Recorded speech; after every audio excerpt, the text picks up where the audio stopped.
آنا نا کہ اللہ نے روکا کوئی نہ حالی تک انہیں کہا یا رسول اللہ جنازہ پڑھائیں گے آپ نے فرمایا پڑھاؤں گا پھر آپ نے نا اپنا کرتا اتارا قمیض اتاری ذرا سنائے دل دے کنہ نال سنائے قمیض اتاری قمیض اتار کے فرمایا جاؤ میری قمیض میں اس کو غسل دو شاید اللہ اس کو معاف کر دے کفن دو قمیض میں کفن دو غسل دیا گیا کفن اللہ کے نبی کی قمیض پہنائی گئی پھر آپ صلی اللہ علیہ وسلم گئے جنازہ پڑھانے جب آپ جنازہ پڑھانے کے لیے ایسے آگے بڑھے تو ہے تمہارے رضی اللہ عنہ آگے کہنے لگے یا رسول اللہ آپ کس کا جنازہ پڑھا رہے ہیں اس بدبخت کا جنازہ تو ہمارے نبی نے فرمایا عمر پیچھے ہٹ جا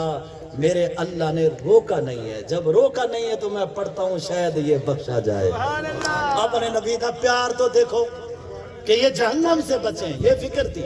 اب آگے بڑھ کے جنازہ پڑھا دیا سلام پھیرا جب سلام پھیرا تو اتو جبریل آ گیا قرآن چاہ کے آ گیا اور آتے آ کے یا رسول اللہ تعالیٰ فرمائے دے بین ایتا ایک دفعہ جنازہ پڑھائی ایتا تو ایک دفعہ جنازہ پڑھائے اگر تو 70 دفعہ بھی ایدہ جنازہ پڑھے تا میں ہی کو معاف نہیں کریں دا اے ایسا بد بخت ہے 70 مرتن فلن یغفر اللہ لہم 70 دفعہ جنازہ پڑھ معاف نہیں کریں دا اپنے نبی دی رحمت سنو ذرا اور اپنے نبی دی رحمت سنو آپ نے فرمایا جبریل آدھا کھڑے 70 دفعہ جنازہ پڑھاویں تو میں معاف نہیں کریں دا اگر میرا اللہ آکھیا نا اگر تو ایندہ 70 دفعہ پڑھیں تو میں معاف کریں نا میں ایندہ 70 دفعہ پڑھا تاکہ اے بخشا جائے تاکہ اللہ کو معاف کر دے وہ جنازہ چاہتے گئے قبرستان نبی پاک تھوڑا پچھو آن آپ نے فرمایا میں رکو میرا انتظار کرو آپ پچھو گئے قبر دے بیچ رکھی کھڑے آن نبی سے خود قبر چوتر گئے لواب کٹھے اندھے موج سچے نے کہ کنہیں شاید ہی دی بخشش تھی بنے شاید ہی دی بخشش تھی بنے یہ لواب کٹ کے موج سچے نے وہ اللہ دا واسطہ ہے جڑے پیرے تے بھروسے کی دی کھڑے ہوئے ساکو فلانا چھڑوے سی ساکو فلانا چھڑوے سی انہیں تو بڑا کوئی پیر ہے این تو وڈی کوئی تھوک ہے این تو وڈا کوئی جنازہ پڑھاونا لے ہے اللہ دا واسطہ ہے خود ایمان عمل علی زندگی گزارو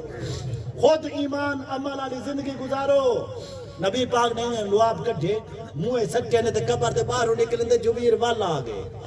اللہ سے آکے اے میرے حبیب اے ایسا بدبخت ہے کہ آج تو بات تے کوئی دی قبر تے کھڑا تھیمن دی بھی اجازت کوئی نہیں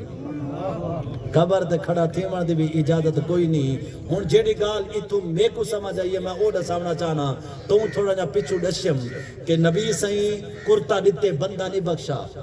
ایمان اندر نہیں اتریا نبی سے تھوک اندر سٹیے ایمان اندر نہیں اتریا نبی سے جنازہ پڑھائے بندے دی بخشش نہیں تھی کلمہ نہیں اندر اتریا اوے خانگاہ لیا تو 1400 سال دے بعد آج کلمہ پڑھی بیٹھے اے تھوڑا اللہ دا احسان ہے قیامت تک اگر ہم سجدے میں پڑے رہے تو اس بات کا شکر ادا نہیں کر سکتے کہ اس اللہ نے ہمارے دل کے اندر کلمہ اتار دیا ہے اگرچہ ہم گناہگار ہیں مجرم ہیں فرادی ہیں 2 نمبر ہیں ہر گناہ ہمارے اندر ہے ہر کمی ہمارے اندر ہے لیکن اللہ سے کو تو ایک منے دے بیٹھے ہیں اندھے نبی کو تو سچا منے دے بیٹھے ہیں صحابہ اہل بیت کو تو سچا منے دے بیٹھے ہیں ایمان تا ہے بھاویں عمل کہنی 14 صدیاں بعد اللہ نے تے کوئی ایمان دی دولت عطا فرمائیے اندھا شکر دا مقام مرتبہ یہ بڑھتا ہے کہ تو سر سجدے جو چاہمیں نا لیکن تائیں تا سر جھکایا ہی نہیں تائیں تا سر جھکایا ہی نہیں تائیں تا اللہ نے پاسے آمنا گوارا ہی نہیں کیتا میرے محترم بھائیوں اور دوستو میں آپ سب بھائیوں کے آگے ہاتھ جوڑتا ہوں کوئی وفا اگر کرنی ہے تو اوپر اللہ ہے اور مدینے میں محمد مصطفیٰ صلی اللہ علیہ وسلم ہے ان 2 سے وفا کرو یہ 2 وفا کے لائق ہیں وفا کے حقدار ایسا کریم اللہ پھر جیسا اللہ تھا ویسا اللہ نے ہمیں نبی عطا فرما دیا ایسا پیارا اللہ نے ہمیں نبی دیا ایسا مہربان ایسا کریم نبی اللہ نے ہمیں عطا فرمایا ہر نبی نے میرے نبی نے فرمایا ہر نبی کو اللہ نے ایک دعا دی ہر نبی کو کہا یہ مانگ تیری قبول ہوگی ایک دعا ہر نبی کی اللہ قبول کرتا ہے جو مرضی مانگے تو صحابہ نے کہا یا رسول اللہ آپ کو بھی ملی ہے تو ہمارے نبی نے فرمایا ہاں مجھے بھی وہ دعا ملی ہے لیکن میں نے مانگی نہیں ہے۔ کہ یا رسول اللہ کیوں نہیں مانگی؟ آپ نے فرمایا وہ میں نے ابھی چھپائی ہوئی ہے، قیامت کے دن اپنی امت کے گناہ گاروں کے لیے میں وہ دعا مانگوں گا، اپنی امت کے لیے دعا مانگوں گا۔ ایک دفعہ آپ ام عائشہ رضی اللہ عنہ کی کسی بات پہ خوش ہوئے تو خوش ہو کر آپ نے فرمایا عائشہ او بھائی ایک بلاؤ چالا دا واسطہ یار کو بندہ میں بلا دو ایک کو فالو ٹھیک ہے جدا کچھ کرنے کار کی نہیں دے میں بیان ختم کرے تھا بعد ٹائم ہو سی ایک جگہ کام شروع کی دے تو باون بھائی باون ادھر باون بیان ختم کرے نا ختم پڑی سی دعاؤں مگیسن ہوں ٹائم میں کار کی نہیں تو یہ کام خراب کر دیتے سارا۔ اچھا آپ ام عائشہ رضی اللہ عنہ کی کسی بات پہ خوش ہوئے، خوش ہو کر فرمایا عائشہ مانگ، کیا مانگتی ہے؟ کہ یا رسول اللہ کچھ نہیں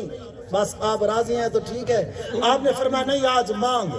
وہ کہنے کہ یا رسول اللہ آپ میرے لیے دعا فرما دیں۔ تو ہمارے نبی نے ہاتھ اٹھائے، آپ نے فرمایا یا اللہ عائشہ کے اگلے پچھلے جان بوجھ کے کیے ہوئے غلطی سے کیے ہوئے نئے پرانے سارے معاف کر دے۔ ادھر ہمارے نبی کے ہاتھ اٹھے، ادھر ام عائشہ رضی اللہ عنہ خوشی کی وجہ سے لوٹ پوٹ ہونے لگ گئی، ایسے لوٹ پوٹ ہونے۔ آپ نے فرمایا عائشہ بڑی خوشی ہو رہی ہے؟ کہا جی یا رسول اللہ کیوں نہ خوش ہوں، آپ نے میرے لیے دعا کر دی ہے۔ اور ذرا سنائے ہمارے نبی نے فرمایا عائشہ جو تیرے کہنے پر میں نے ایک دفعہ دعا مانگی ہے یہ دعا میں اپنی امت کے لیے ہر نماز میں مانگتا ہوں، ہر نماز میں مانگتا ہوں۔ اتنا پیار تھا اپنی امت کے ساتھ، اتنا پیار تھا اپنی امت کے ساتھ۔ لیکن امت کا کیا حال ہے؟ آپ نے 6 گھنٹے اپنی امت کے لیے دعا مانگی ہے۔ 6 گھنٹے کوئی مانگتا ہے؟ باپ بیٹے کے لیے نہیں مانگتا، ماں بیٹی کے لیے نہیں مانگتی۔ اور تمہارے نبی نے اپریل کا مہینہ تھا، عرب کی کڑکتی ہوئی دھوپ تھی اور یوں ہاتھ اٹھائے ہوئے ہیں اور کہہ رہے ہیں یا اللہ یا اللہ یا اللہ یا اللہ یا اللہ یا اللہ یا اللہ۔ یہ ہاتھ ایسے پورے کھل جاتے۔ پھر کیا کہتے تھے؟ میری امت، پھر وہاں سے کہنا شروع کرتے تھے یا اللہ یا